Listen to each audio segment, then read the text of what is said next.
Hello and welcome. आज जो मैं आपको बुक रिकमेंड कर रहा हूँ उसका नाम है rich dad poor dad. Robert Kiyosaki की ये किताब है। 1997 में पब्लिश हुई थी और तब से लेकर मुझे लगता है कि आज तक हर साल ये बेस्ट सेलर की कैटेगरी में रही ही रही है। 4 करोड़ से ज़्यादा इसकी इंग्लिश वर्जन की ही वर्ल्ड वाइड कॉपीज़ पर प्रिंट हो चुकी है और बाकी बहुत सारी भाषाओं में तो बहुत सारी और भी कॉपीज़ रही हैं। ये किताब मैंने 2005 में पढ़ी थी और मुझे काफ़ी इन्फ्लुएंस किया था ऑनेस्टली। आज मैं मुड़ के देखता हूँ तो शायद इसमें से बहुत सारी चीज़ें और उस समय भी बहुत सारी चीज़ें आज भी डेफिनेटली मैं अग्री नहीं करता हूँ और रेकमेंड नहीं करता। तो ये पढ़ते समय आप ज़रूर पढ़िए, लेकिन पढ़ते समय आँख बंद करके मानने जैसी नहीं है। कुछ कॉन्सेप्ट्स बहुत इंपॉर्टेंट है, तो ये आज मैं आपको बताऊंगा कि क्या चीज़ें आपको इसमें ध्यान रखनी है जब ये आप किताब पढ़ेंगे और कौन कौन से एरियाज़ को ग्रास्प करना है अपने को और कौन कौन से को डिस्काउंट करना है, कहाँ कहाँ में चीज़ें छोड़ते हुए चलना है। तो सबसे अच्छी बात इस किताब की ये है कि इसकी भाषा एकदम सरल है। ये एकदम अच्छे एक स्टोरी के हिसाब से बनाई गई है। एक रिच डैड और पुअर डैड, दो उसके फादर होते हैं और दोनों पेरेंट्स का एक प्रोफेसर होते हैं और एक बिजनेस, उनके दर्जनों बिजनेस होते हैं। तो उनकी जो थिंकिंग है, उनकी जो मेंटेलिटी है, ये उस दो तरह की मेंटेलिटी को पिन पॉइंट करते हैं और एक्सप्लेन करते हैं बहुत अच्छे एग्जाम्पल से। और हमें रिच डैड की मेंटेलिटी को एक्वायर करने का ट्राई करना चाहिए, इस तरह से ये बताते हैं। तो रिच डैड की मेंटेलिटी क्या होती है? उनका कहना है कि रिच डैड जो होते हैं, रिच लोग जो होते हैं, वो पैसे के लिए काम नहीं करते हैं। वो पैसा जो है वो उनका बाय प्रोडक्ट होता है। वो काम करते हैं अपने पैशन के लिए, अपने किसी पर्पस के लिए, किसी चीज़ के लिए, किसी कुछ क्रिएट करने के लिए, कुछ बदलने के लिए, कुछ पाने के लिए, और पैसा जो है वो साथ में अपने आप वो आता है। दूसरा, फाइनेंशियल लिटरेसी कितनी ज़्यादा आवश्यक है, इसके ऊपर वो बहुत अच्छे से समझाते हैं कि हमारी जो एजुकेशन सिस्टम है वो कितना बड़ा उसमें फेलियर और प्रॉब्लम है। उसमें फाइनेंशियल लिटरेसी हमें खुद ही अपने प्रयत्न करके लेनी होगी। ये बात उस किताब में से आपको बहुत अच्छी तरह से समझ में आएगी।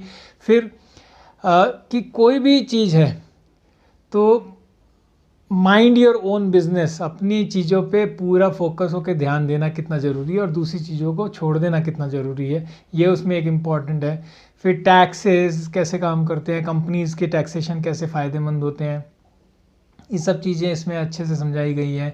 कि रिस्क जो है, एंटरप्रेन्योर जो होता है वो कम रिस्क होता है, नौकरी में रिस्क ज़्यादा है।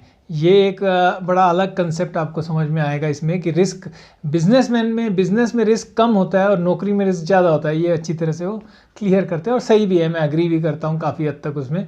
तो ये आप समझेंगे उसको अच्छी तरह से।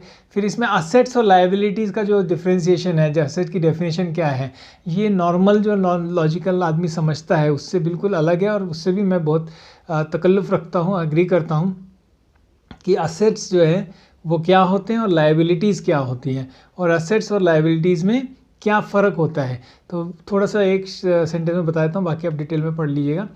कि असेट्स जो होते हैं वो इनकम जनरेट करते हैं, जो इनकम जो एक्सपेंसेस क्रिएट करते हैं और इनकम कंज्यूम करते हैं वो लायबिलिटीज़ हो गए। तो आपका जो घर है, रहने वाला घर है, वो असेट नहीं है। सोना है वो असेट नहीं है।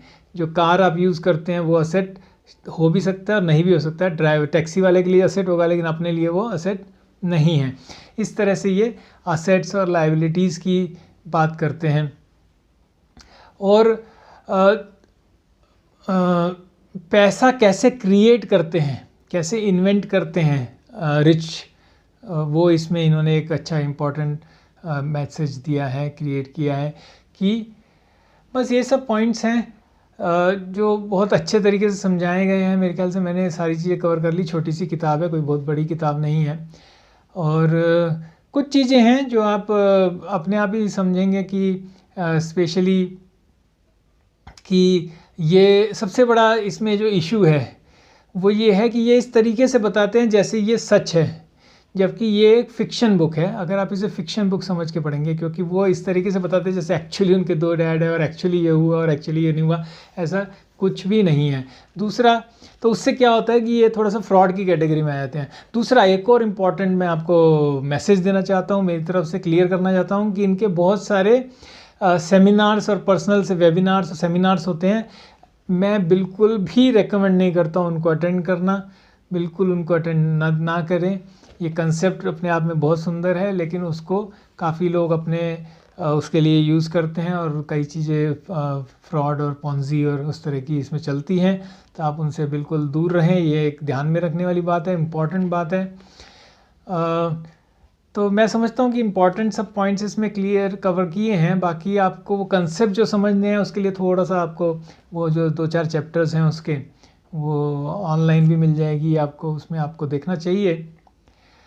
तो इसके साथ ही आपका बहुत बहुत धन्यवाद, आप इस चैनल से जुड़े, हमारे साथ जुड़े और ये नई नई किताबों के बारे में जान रहे हैं, कर रहे हैं, और लोगों को भी फैलाएं और लोगों को भी बताएं ताकि उनको भी प्रोत्साहन मिले। और एक पढ़ने से पहले एक थोड़ी सी चीज़ समझ में आए कि हमें क्या पढ़ना है, कितना पढ़ना है, कैसे पढ़ना है, तो आपका आउटपुट ज़्यादा निकलेगा, इनपुट कम हो जाएगा, टाइम कम वेस्ट होगा और रिजल्ट्स आपको अच्छे मिलेंगे और इंटरेस्ट बना रहेगा। नहीं तो 99% लोग आदमी बोर हो जाते हैं, इंटरेस्ट नहीं रहता, इंटरेस्ट खत्म हो जाता है किताब में से, फिर वो अच्छी किताबें भी नहीं पढ़ पाते हैं।